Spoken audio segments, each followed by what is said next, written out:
안녕하세요. 김나리 세무사입니다. 이번에 감정평가사 회계학을 강의하게 됐고요.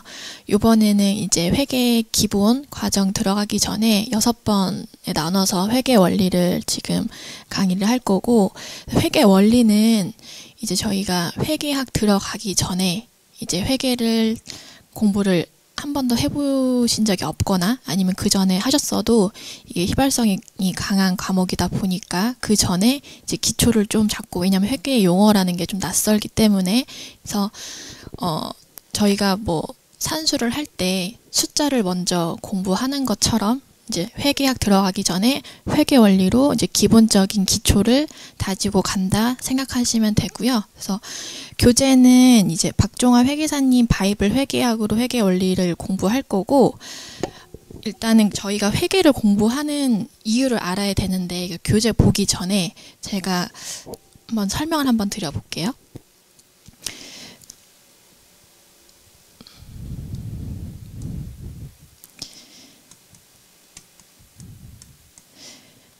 법인은 들어보셨죠? 회사, 개인 사업자 말고 이제 법인 사업자를 생각하시면 되고요. 이 법인은 그냥 저희가 간단하게 만들 수 있는 게 아니라, 이 법인을 만들기 위해서 사람들이 모여요. 뭐 한 명이 투자할 수도 있고 여러 명이 모여서 투자를 할 수도 있어요. 그래서 법인을 설립하기 위해서 이 사람들이 이제 돈을 넣어요. 왜냐면 돈이 있어야지 사무실도 구할 수 있고 보증금도 내고, 만약에 직원이 있다고 하면 직원 급여도 줘야 되니까. 그래서 사람들이 모여서 법인을 만들기 위해서 한 명당 이제 1억씩 투자를 했어요. 이때 요 사람들을 저희가 주주라고 해요. 주주는 1인 주주가 될 수도 있고요. 아니면 제한은 없어요. 그렇게 해서 이제 주주들이 이제 이 자본금도 여기서 지금 넣는 1억 모았죠. 그래서 3억이라는 돈이 모였어요. 그럼 주주들이 자기가 1억씩 이제 투자를 해서 법인을 만든 거예요. 그럼 이 주주들이 1억씩 돈을 넣었다는 거는 돈을 그냥 공짜로 준 건 아닐 거 아니에요. 이 법인에서 어떠한 영업활동을 통해서 이익이 나면 거기서 일부분을 자기들이 회수하고자 투자를 했을 거 아니에요. 그죠? 그러면 이 주주가 여러 명인데, 이 법인을 운영하는 사람은 뭐 주주가 될 수도 있지만, 주주가 만약에 100명이에요. 그럼 100명이 전부 다 대표이사가 돼서 영업활동을 하면 산으로 가겠죠. 그래서 이 주주들이 대표이사를 이제 선임을 하죠. 전문 경영인을 선임을 해서 이 대표이사한테 너가 이런 사업을 한번 해봐. 그러면 이 대표이사가 열심히 하겠죠. 이 사람도 이제 이 법인에서 월급을 받을 거예요. 우리가 착각하는 게 이제 개인 사업자 말고 법인 사업자의 대표이사가 이 법인의 주인일 거라고 생각하는데, 이 법인의 실제 주인은 법인 설립했을 때 돈을 넣은 이 주주들이 이 법인의 실제 주인이자 소유주인 거예요. 만약에 뭐 1인 주주고 이 사람이 대표이사라고 하면 이 사람이 주인이겠지만, 저희가 회계 공부할 때는 이 주주가 이 법인의 소유주다 라고 이 개념을 잡고 가시면 돼요. 그럼 이제 여기서 이 대표이사가 이제 1년 동안 영업활동을 했어요. 예를 들어 뭐 여기가 뭐 도소매를 하는 회사라고 하면 물건을 싸게 떼와서 이윤을 붙여가지고 팔겠죠. 그런 걸 되게 열심히 했어요. 그래서 만약에 5천만 원의 이익을 남겼어요. 그러면 이제 1억씩 투자했던 이 주주들한테 이 5천만 원을 배분해야 되겠죠. 근데 만약에 이익이 날 수도 있고 손실이 났을 수도 있어요. 근데 여기서 주주들이 제일 궁금해요. 너가 이 5천만 원 이익 또는 5천만 원 손실 났잖아. 근데 너가 말하는 5천 이익과 5천 손실이 진짜 사실인지 이 실제 주인들은 궁금하단 말이에요. 그리고 이 대표이사가 이 주주들한테 저는 요번에 2025년도에 이만큼 벌었고 요번에는 뭐 어찌어찌 해서 손실이 났습니다. 이렇게 구두로 얘기하면 안 되잖아요. 그죠? 그래서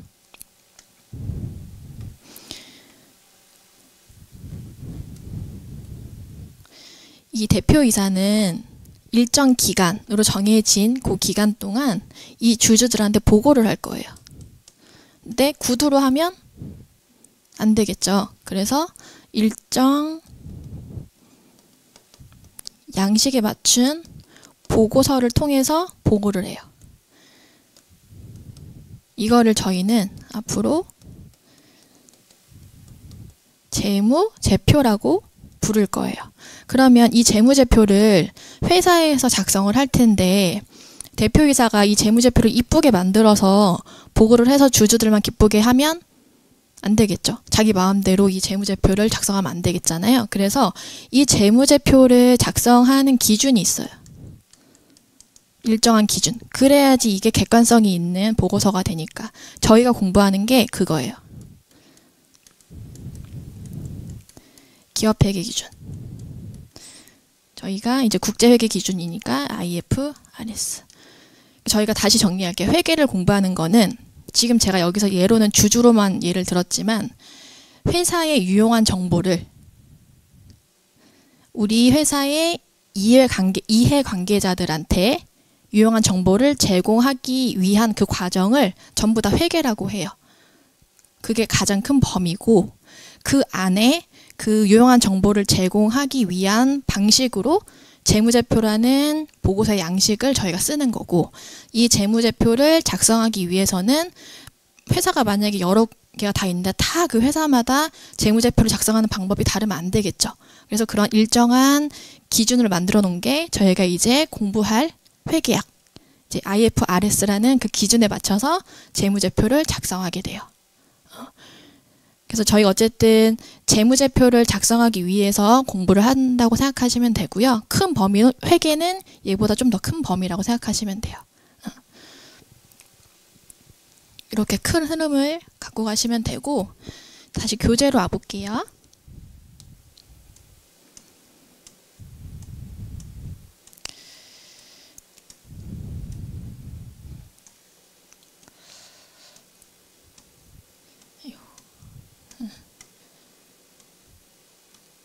여기서 회계의 개념을 볼게요.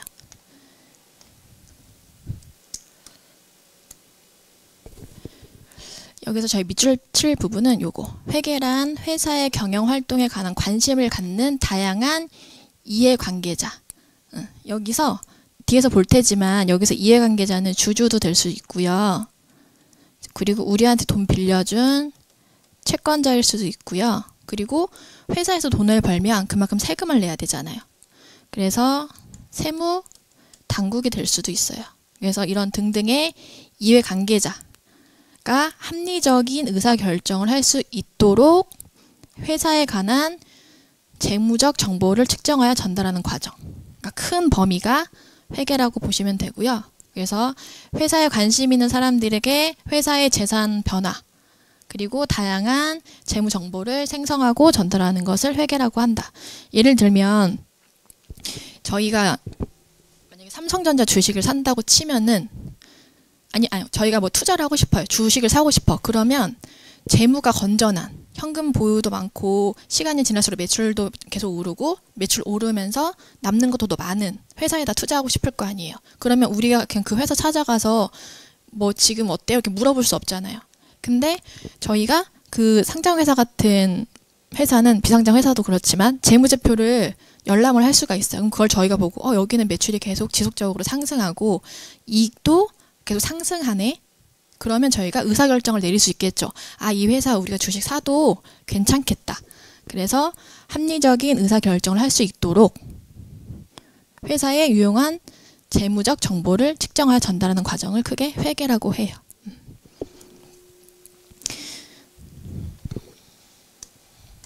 넘어가셔서 그러면 이제 이거는 뭐 중요한 건 아닌데 이해를 돕기 위해서 이해관계자는 누가 있을까? 경영자, 아까 대표이사. 우리 회사 요번에 매출 실적이 어떻게 될까? 그런 게 궁금한 거고 주주는 자기가 투자한 게 있으니까 그러면 나는 요번에 배당금을 얼마나 받을 수 있을까? 그리고 채권자는 우리한테 돈 빌려준 사람이거든요. 우리가 회사라고 하면 이 회사에 돈 빌려줘도 되나? 만약에 현금 유동성이 너무 안 좋아. 재무제표를 봤더니. 그러면 돈 빌려주고 싶지 않겠죠. 그러니까 재무제표나 회계 그 자료를 통해서 그런 의사결정을 내리는 거고. 그리고 우리와 아직 거래하지 않은 거래처가 있어요. 그러면 거래를 했는데 우리가 돈을 못 줘. 못 줄 수도 있잖아요. 그러니까 신규 거래처들은 이 회사 거래도 될까? 이렇게 결정을 하는 거고, 뭐 종업원은 직원들은 우리 성과금 얼마나 받을까? 이런 식의. 그리고 세무당국은 세금은 얼마나 우리가 저 회사한테 거둘 수 있을까? 이런 여러 이해관계자들이 있다. 그래서 요거는 뭐 중요하지 않습니다, 내용. 그래서 이런 이해관계자들이 있구나 하고 넘어가시면 되고요.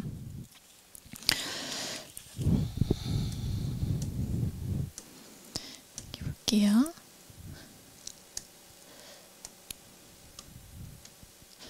방금 봤던 내용을 다시 표로 정리한 건데, 회계 정의는 정보 이용자가, 방금 저희가 얘기했던 이해관계자들, 이용자가 자원 배분에 관한 의사결정, 여기서 자원 배분이라고 하는 건 그 이해관계자들의 자기들이 현금이 있을 거잖아요. 내가 갖고 있든지 아니면 저 회사에 투자를 하든지 배분하는 과정이라고 이해하시면 편할 것 같고요.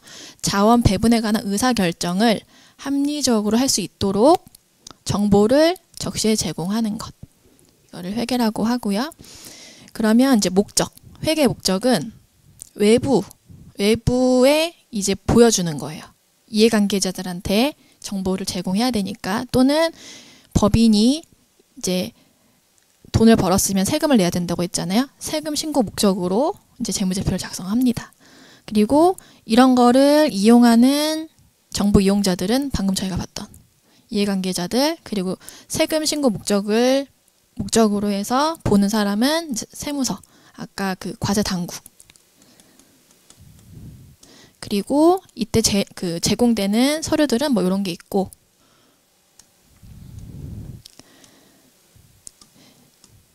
얘는 지금 이렇게 잘라서 한번 볼게요. 이렇게 맨 밑에 보시면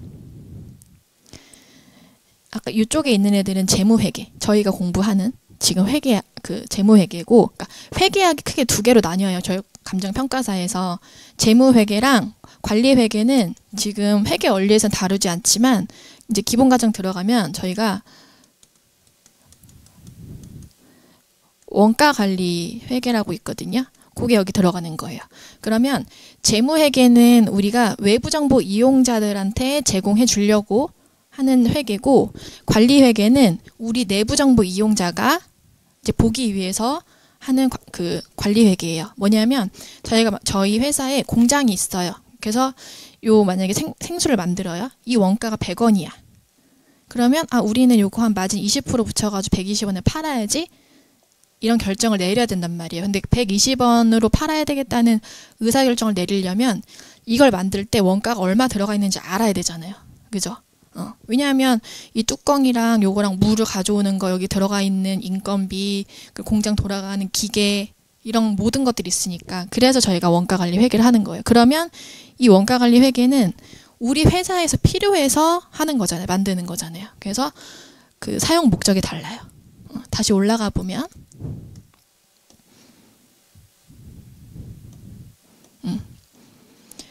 지금 아까 밑에 관리회계의 목적은 내부에서 관리하기 위해서 저희가 하는 거고, 재무회계는 외부정보 이용자들한테 정보를 제공하고, 또는 세금을 신고할 때 정보를 제공하기 위해서 하는 게 재무회계. 그래서 이용자들이 다르죠. 내부 관리 목적. 그 관리회계는 우리 회사 안에 있는 사람들이 써요. 경영자, 관리자.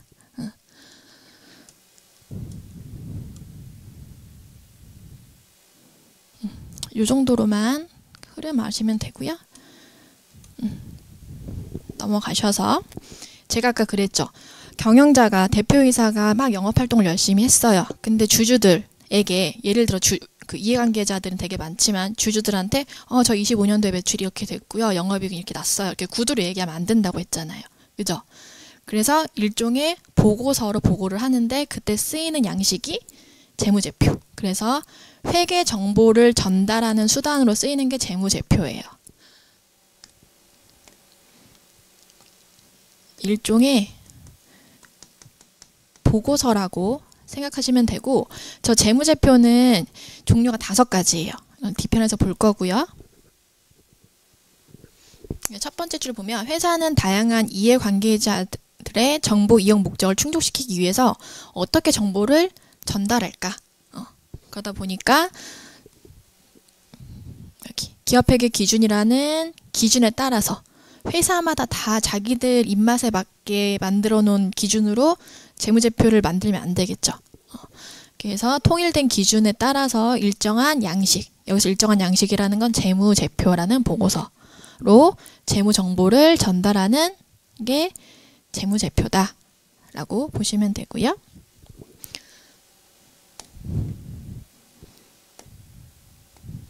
그래서 회사는 정보 이용자들한테 정보를 제공하는데 그때 재무제표라는 양식으로 정보를 제공한다. 이렇게 보시면 되고요.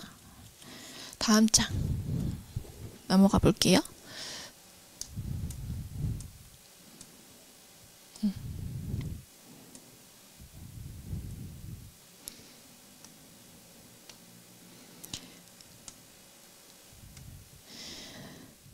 재무제표의 보고서의 종류가 5가지가 있다고 했잖아요. 이제 여기 요거는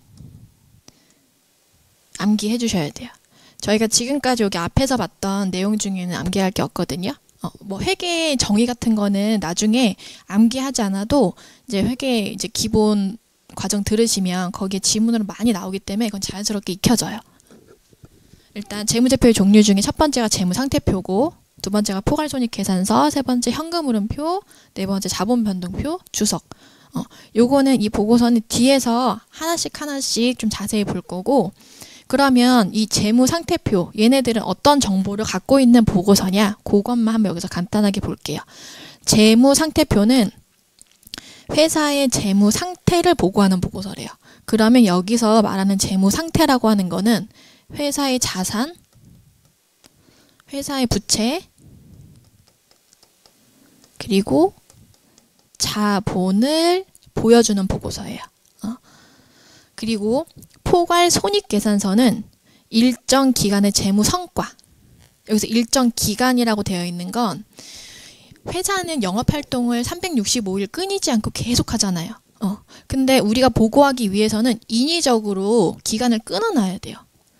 그래서 여기서 일정 기간이라고 하는 거는 저희가 회계기간이라고 하는데 1월 1일부터 12월 31일까지로 인위적으로 끊어요. 그러니까 모든 재무제표의 기간을. 그래야지 딱 끊어서 보고를 할 거 아니에요. 그죠? 그래서 일정 기간의 재무 성과.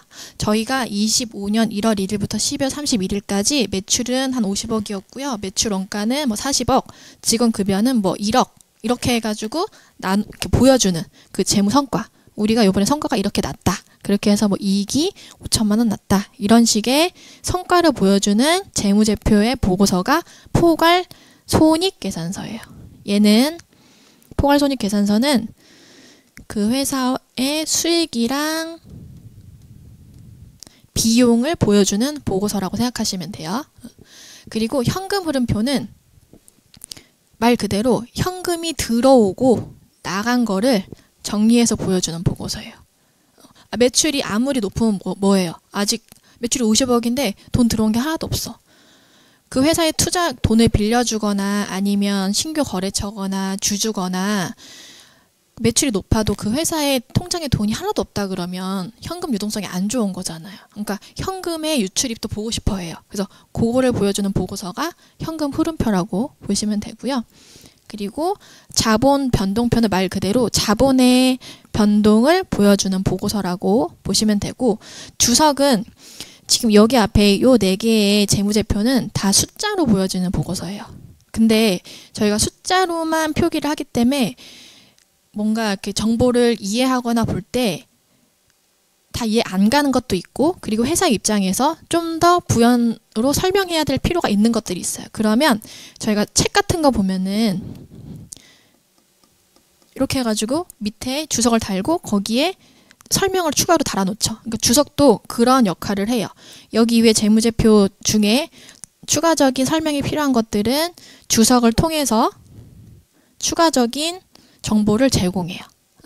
그래서 이렇게 5개가 재무제표의 종류다라고 보시면 돼요. 그래서 재무제표랑 재무상태표는 완전 다른 거예요. 얘는 완전 포괄적인 요 5개의 보고서를 묶어서 말하는 거고, 재무상태표는 자산, 부채, 자본을 보여주는 보고서, 포괄손익계산서는 수익과 비용을 보여주는 보고서, 이렇게 보시면 되고요.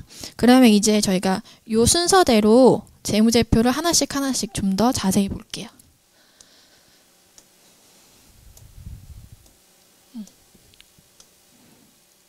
첫 번째, 재무상태표는 일정 시점에 여기 별표 치시고요. 회사의 재무 상태를 나타내는 보고서이다. 제가 아까 재무 상태표는 회사의 자산과 부채와 자본에 대한 정보를 보여주는 보고서라고 했잖아요.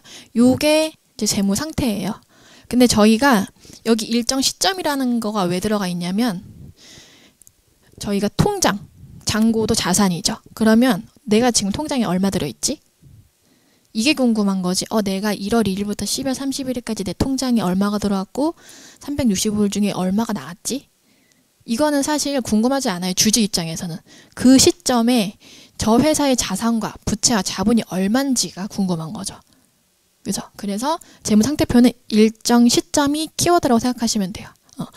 이거랑 이제 대비되는 게 그 다음에 볼 포괄손익계산서예요. 포괄손익계산서는 일정 시점으로 표현 안 하고요. 일정 기간으로 표현해요. 뒤에서 비교해 볼게요. 그래서 재무상태표의 키워드는 일정 시점에 재무상태를 나타내는 보고서이다 라고 보시면 되고요.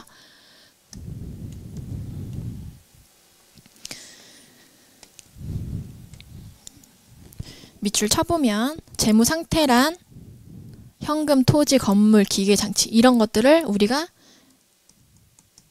자산이라고 통틀어서 얘기할 거고요. 여기. 그리고 저희가 타인한테 빌려온 돈은 부채라고 할 거예요.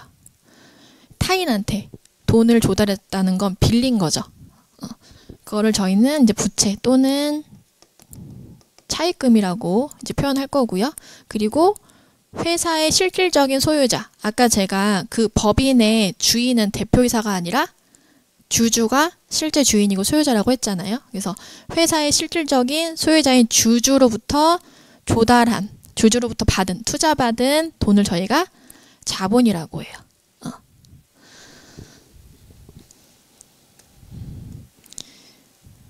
볼게요. 재무상태표의 간단한 양식인데, 아까 재무상태표는 일정 시점에 재무 상태를 보여주는 보고서라고 했잖아요. 그래서 일정 시점에 이제 재무상태표를 보여주는 거고, 이 재무상태표는 원 단위로 지금 작성이 됐고 어떤 회사의 재무상태표다 라고 보여주는 거고요. 재무상태표는 자산, 부채, 자본을 보여주는 보고서라고 했잖아요. 이 왼쪽은 자산의 자리고요. 오른쪽은 부채와 자본의 자리예요. 그럼 뒤에서 보겠지만 만약에 우리 회사에 X1년도 12월 31일 현재 자산이 10억이 있어요. 아까 부동산도 자산이라 그랬죠. 이게 더 큰 개념이고 그 안에 이제 부동산이 있는 거예요. 근데 저희가 부동산을 사는데 처음에 법인을 만들 때 주주들이 5억을 넣었어요. 근데 5억 가지고는 부동산 못 사죠. 그래서 은행한테 남은 그 부족한 5억을 빌려서 부동산을 산 거예요. 10억짜리 부동산이 있는데 이 중에 5억은 그 주주가 처음에 이제 설립할 때 불입한 그 자본금으로 넣고 나머지 부족한 5억은 타인한테 지금 조달한 차입한 부채로 산 거예요. 그래서 자산은 부채랑 자본으로 이루어져 있어요. 그래서 항상 저희가 왼쪽은 차변이라고 하고 오른쪽은 대변이라고 하거든요. 뒤에서 볼 거예요. 항상 요 차대변은 일치해요. 10억, 10억 이렇게. 뒤에서 볼게요. 그러면 여기를 한번 볼까요? 지금 A 회사랑 B 회사가 있어요. 이쪽을 일단 보지 마시고 똑같이 자산은 10억씩 있어요. 그러면 둘 다 자산이 10억이니까 그 재무 상태가 똑같은 거 아니야? 라고 하실 수 있지만 그럼 이 자산 10억이 어떻게 이루어져 있는지 봐야 되겠죠. 일단 A 10억 중에 8억은 우리 돈이 주주들이 넣은 돈으로 했고 나머지 2억은 부족해서 은행이나 타인한테 빌려서 합쳐가지고 10억짜리 자산이 이루어진 거예요. 근데 B회사 보니까 자본이 2억밖에 안 돼. 8억이나 은행이나 타인한테 빌려가지고 이걸 산 거예요. 그러면 이제 어떤 회사가 그 재무 상태가 좋은 거예요? A 회사가 당연히 좋겠죠. 자산 10억 중에 부채는 2억밖에 차지 않았는데 얘는 8억이나 차지하죠. 그래서 항상 자산만 보고 평가하면 안 되고요. 그 회사를 자산이 어떻게 형성이 됐는지, 어떻게 이 자산의 10억을 취득하기 위해서 돈이 어떻게 조달됐는지를 봐야 돼요. 그래서 자산이 똑같다고 재무 상태가 같은 건 아니다. 그러면 우리가 만약에 이 회사에 돈을 빌려준다고 치면 어느 회사에 돈을 빌려주겠어요? A 회사한테 돈을 빌려주겠죠. 그래서 여기 보면은 이해관계자의 의사결정에 유용한 정보가 될 수 있죠. 왜냐하면 우린 이걸 보고 B 회사가 아니라 A 회사한테 돈을 빌려줄 거니까.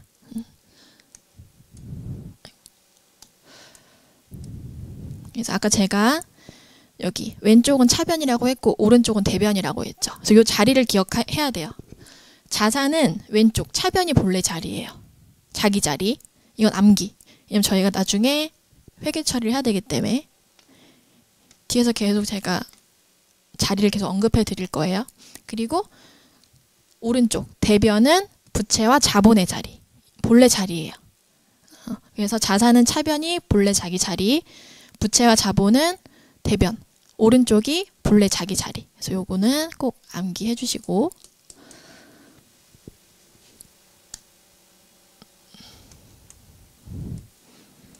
그래서 여기 보시면 재무상태표 등식이라고 해서 요거 그대로 가져온 거예요. 아까 제가 차변과 대변의 금액을 항상 일치한다고 그랬죠. 아까 자산 10억일 때 A 회사가 부채가 2억이었고 자본이 8억이었죠. 이거 합치면 10억. 대변에 있는 금액 다 합치면 10억이죠. 그리고 차변에 있는 금액 다 합치면 10억. 아이고. 그래서 항상 자산은 부채랑 자본을 더한 값이랑 똑같아요. 다를 수가 없어요. 제가 지금까지 하면서 암기해달라고 한 거 아까 재무제표 종류 5가지. 그죠? 그리고 자산이랑 부채, 자본의 본래 자리, 그리고 요 재무상태표 등식, 요 자리, 요거.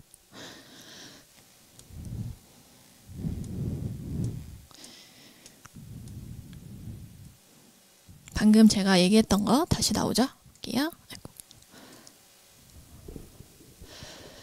지금 자산이 3억이 있어요.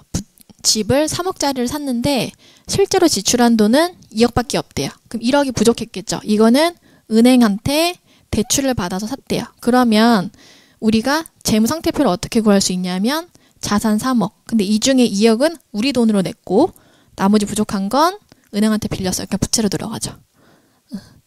그래서 지금 여기 재무상태표 등식 보면 자산 총계랑 부채랑 자본을 합친 건 항상 일치하다 그랬잖아요. 그래서 자산의 합계 3억, 부채 자본 합계 3억.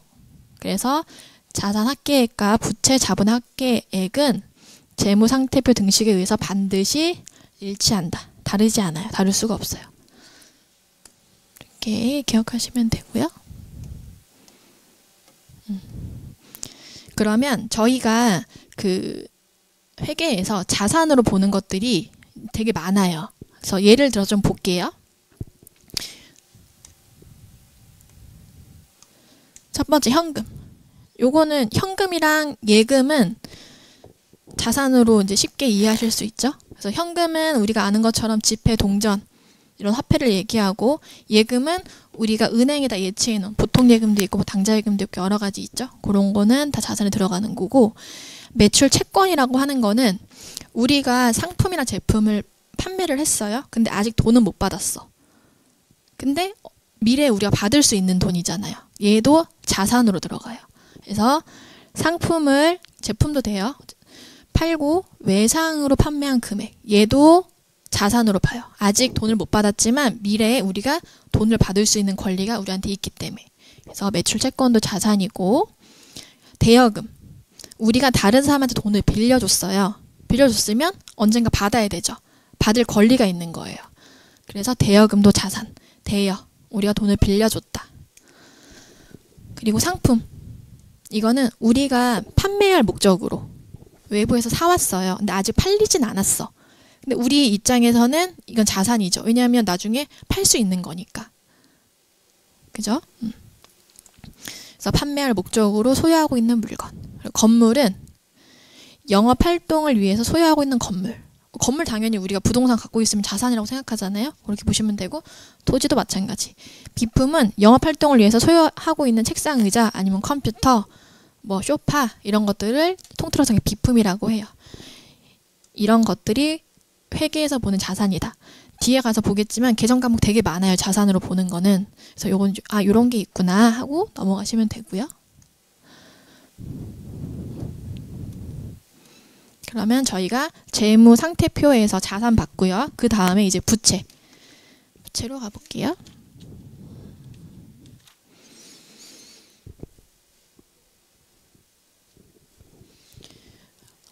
부채는 여기 볼게요. 먼저 미래에 일정한 금액을 갚아야 하는 의무가 있는 채무를 우리 회계에서는 부채라고 해요. 여기 뭐 의무라고 되어 있죠. 좀 전에 우리 자산에서는 돈을 받을 권리, 얘는 자산, 우리가 미래에 돈을 갚아야 되는 의무가 있는 건 부채라고 보시면 돼요. 그러면 이제 부채의 이제 대표적인 계정인데, 얘는 아까 매출 채권이랑 반대되는 개념. 우리가 물건을 사왔는데 지금 현금이 없어서 아직 돈을 못 줬어요. 근데 미래에 우리가 갚아야 될 의무가 있는 돈이잖아요. 얘를 매입 채무라고 해요. 사면서 아직 돈 못 갚은 거. 그래서 상품을 외상으로 구입한 금액. 얘랑 반대되는 거. 아까 자산에 있던 거.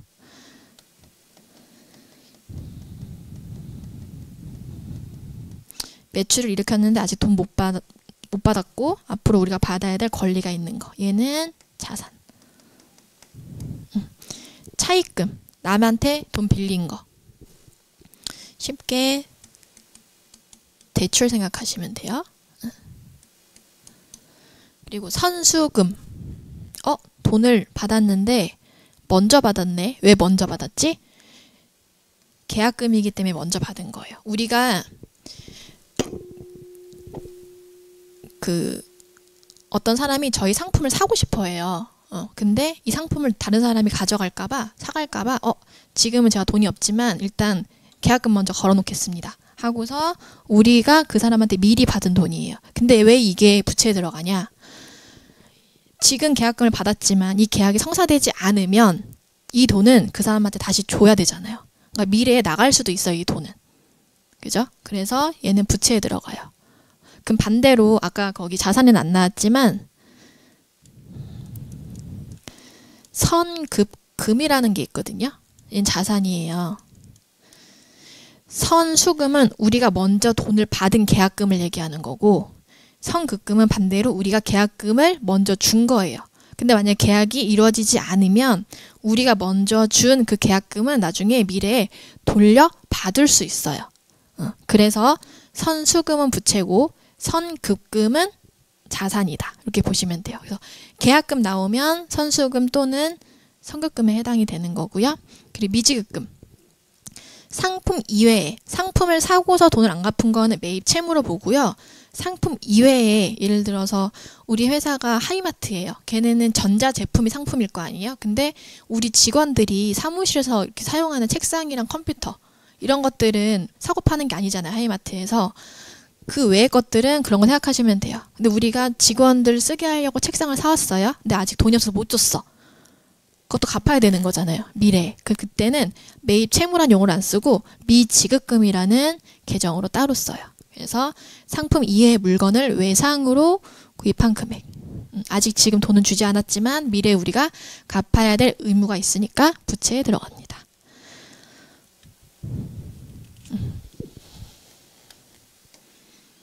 마지막 자본.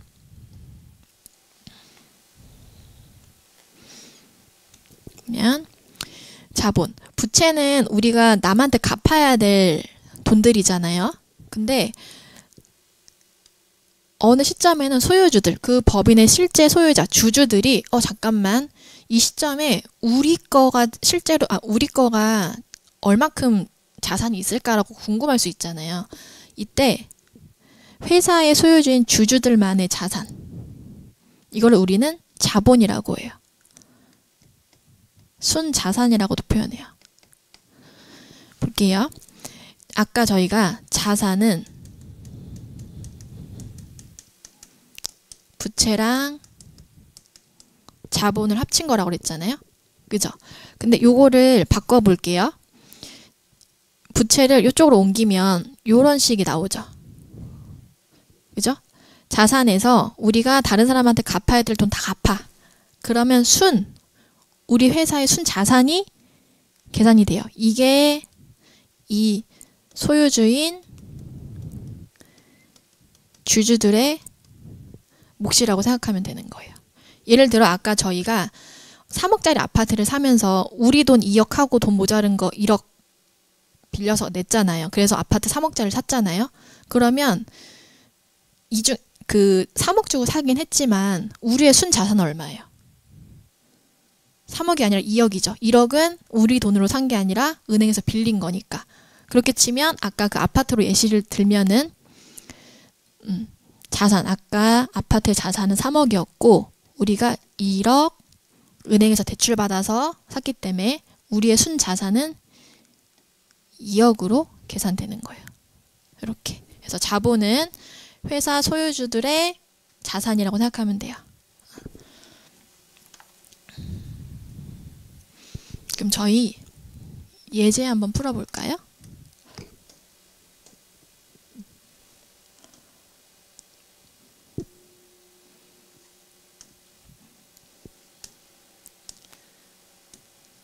여기서 순자산이 얼마인지 물어봤네요. 방금 저희가 재무상태표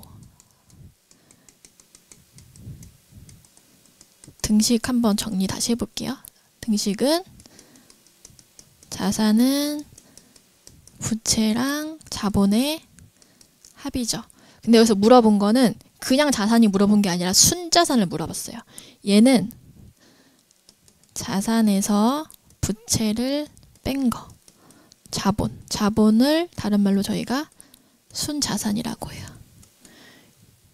여기를 물어본 거죠. 그럼 우리는 저 순자산을 구하기 위해서 여기 지금 6개 중에 자산이랑 부채를 구분하기만 하면 돼요.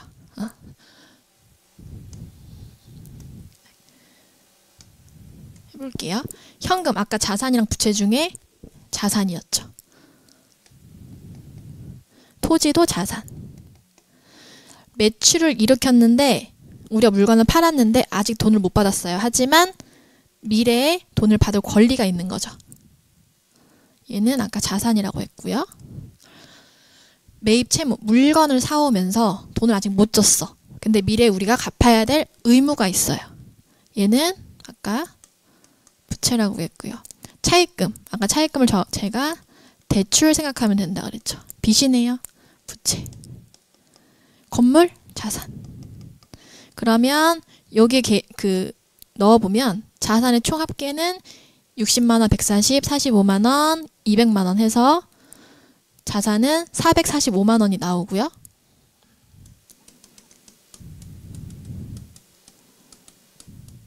부채, 지금 100만원이랑 130만원 하면 230 부채. 이렇게 하면 순자산, 자본이 나오죠. 그래서 요게 그 회사의 순자산, 자본 금액이 돼요. 그래서 답은 215만원으로 하시면 됩니다.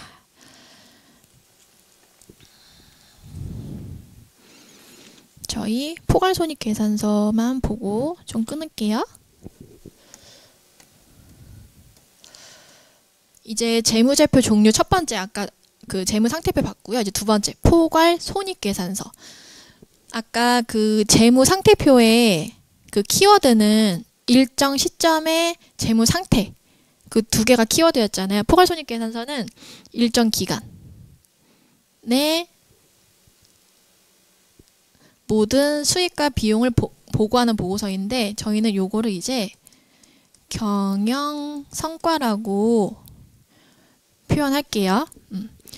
다시 포괄손익계산서란 일정 기간 동안 발생한 모든 수익과 비용을 보고하는 재무제표이다. 포괄손익은 단기손익과 기타 포괄손익으로 구성되어 있고 기타 포괄손익은 단기손익으로 인식하지 않은 잠재적인 수익과 비용 항목을 포함한다. 요게 개념이 좀 힘드실 텐데 이거 나중에 이제 재무회계 기본 이제 들어가면 요 지금 기타 포괄 손익에 대해서 더 자세하게 배울 거예요. 그래서 여기서는 총 포괄 손익 계산서라는 거는 단기 손익 실현된 순손익에다가 아직 실현되지 않은 손익까지 합친 총 포괄 손익을 보여주는 게 포괄 손익 계산서다라고만 뭐 지금 이해 안 되시면 넘어가셔도 돼요. 여기서는 일정 기간 동안 경영성과를 보여주는 보고서가 포괄손익계산서다. 그리고 포괄손익계산서는 수익과 비용을 보여주는 보고서다. 아까 재무상태표는 그 회사의 자산, 부채, 자본을 보여주는 보고서였잖아요. 근데 포괄손익계산서는 수익과 비용을 보여주는 보고서다. 이 정도까지 보시면 되고요. 넘어가서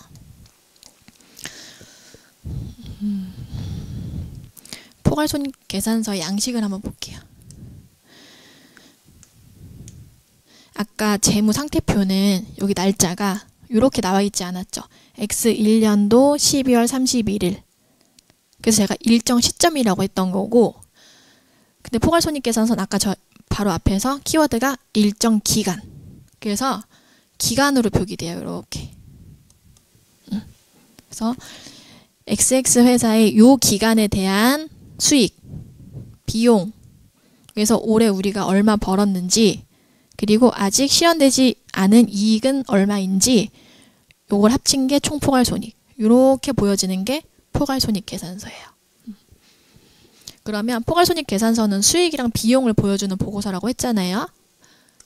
수익을 볼게요. 그러면 수익이란 뭔지. 그냥 쉽게 매출이라고 생각하시면 돼요. 수익이란 영업활동의 결과로서 획득하거나 실현한 금액. 제품을 판매하여 얻은 매출 또는 저희가 모든 회사가 제품이나 상품을 판매하진 않죠. 눈에 보이진 않지만 용역을 제공해가지고 돈을 버는 회사도 있어요. 예를 들면 지금 학원 같은 경우도 보이지 않는 물건을 판다기보다는 지금 강의라는 용역이라는 서비스를 공급하고 매출을 일으키는 거잖아요. 그런 걸 우리가 서비스라고 이해하시면 되고요. 그래서 회사는 뭐 제품이나 상품을 판매해서 매출을 일으키기도 하고 아니면 눈에 보이진 않지만 서비스를 제공해서 받는 용역 수수료도 수익 또는 매출로 인식한다라고 보시면 되고요.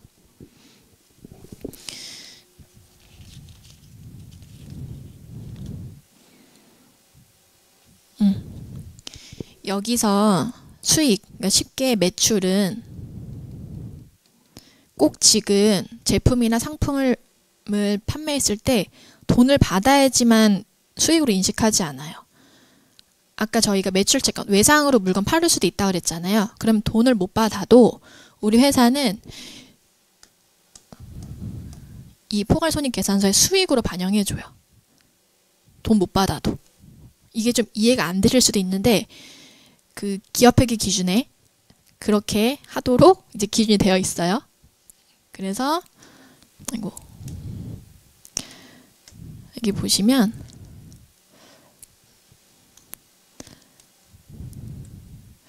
직접 현금을 수반하지 않은 경우도 수익이 발생하면 발생되는 거예요. 여기 끊고. 그리고 수익이 발생하면 순자산. 아까 저희가 자본, 순자산이 자본이라고 했잖아요. 그래서 수익이 발생하면 어느 경우나 회사의 순자산이 증가해요. 이 뒤에서 그 흐름을 같이 볼게요. 손익계산서랑 재무상태표 연결되어 있거든요. 그래서 여기서 정리할 건 수익이 꼭 현금이 지금 들어와야지 수익으로 인식하는 건 아니다. 현금 유입이 없어도 수익, 즉 매출로 인식할 수 있다. 그럼 아까 저희가 재무상태표에서 자산도 매출 채권 아니면 뭐 있었죠? 그리고 뭐 건물, 토지, 뭐 비품 이런 게 자산에 들어가는 계정, 그리고 부채에서는 뭐 차입금, 선수금, 매입 채무 이런 것들이 부채에 들어가 있었잖아요. 수익도 그런 게 있어요. 매출액, 우리가 상품이나 제품 또는 용역을 제공하고 받은 대가를 매출액이라고 하고, 그 외에 이제 임대료는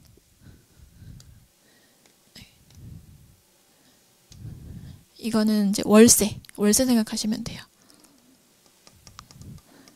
건물주가 받는 월세를 임대료라고 해요. 그러면 이 건물주가 받는 월세도 매출에 해당이 되겠죠. 수익이에요. 얘도 다. 수익에 포함되는 애들. 임대료랑 이제 반대되는 개념은 임차료. 얘는 비용 계정이거든요. 뒤에 나올 텐데 얘는 월세를 지급할 때, 그러니까 세입자들이 월세를 내면 임차료라는 계정을 써요. 반대로 건물주가 월세를 받으면 임대료라는 수익 계정을 쓰는 거고요. 그리고 저희가 은행에 예금하거나 아니면 돈을 빌려주면 이자를 받을 거 아니에요. 공짜로 돈을 빌려주진 않을 거니까 그때 우리가 받는 이자도 수익에 포함돼요. 그때 쓰는 게 이제 이자 수익. 이런 것들이 그 회사에 다 수익에 포함이 된다. 그리고 이제 포괄손익계산서의 수익 말고 다른 마지막 비용. 이제 비용이란 수익을 얻기 위해 지출하거나 발생한 금액. 뭐 대표적인 게 매출한 물품의 원가. 저희가 요거를 매출 원가라고 하는데, 예를 들어서 저희가 외부에서 저 물을 사가지고 팔려고 원가 500원의 생수를 사왔어요. 그리고 이거를 600원에 판매했어요. 그러면 이 600원은 수익으로 들어가고요. 여기 매출액. 그리고 이 원가. 얘는 비용으로 들어가요. 이게 이제 매출 원가가 되는 거예요. 이렇게.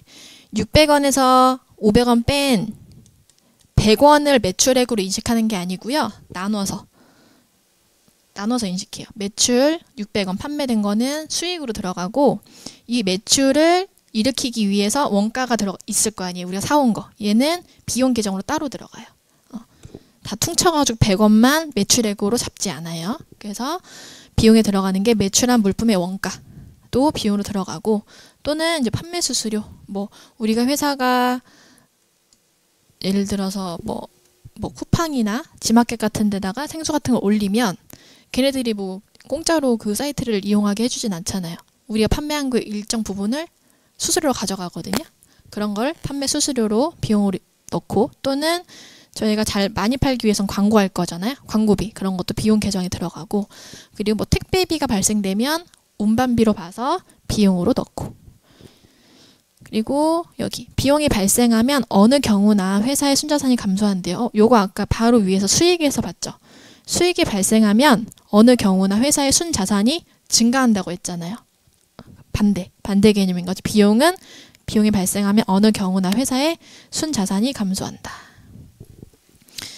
그러면 이제 마지막으로 요거 이제 비용의 대표적인 항목이 뭐가 있는지. 방금 요건 봤죠. 매출원가. 매출된 상품이나 용역의 원가. 급여, 월급. 우리 회사에 직원들이 있으면 월급 줘야 되잖아요. 월급 주면 다 비용 처리해야 되니까 이것도 비용에 들어가고, 광고비, 임차료. 우리가 임대료랑 반대되는 거. 부동산이나 뭐 점포, 사무실 이걸 빌린 대가로 주는 거, 월세. 얘도 비용으로 들어가는 거고요. 그리고 감가상각비라는 거는 일단 비용에 들어가는 거로만 보시면 되고, 이건 나중에 뒤에서 볼게요. 그래서 이자 비용은 우리가 대출을 받았어요. 그러면 매달 약속한 이자만큼 은행이나 우리한테 돈 빌려준 사람한테 돈을 줘야 되잖아요. 그죠? 그것도 비용으로 들어가요. 차입금 아까 제가 대출이라고 생각하면 된다고 했어요. 이렇게. 그래서 이런 것들이 다 비용에 들어가는 애들이다. 이렇게 보시면 되고요. 저희 끊었다가 이제 이어서 볼게요.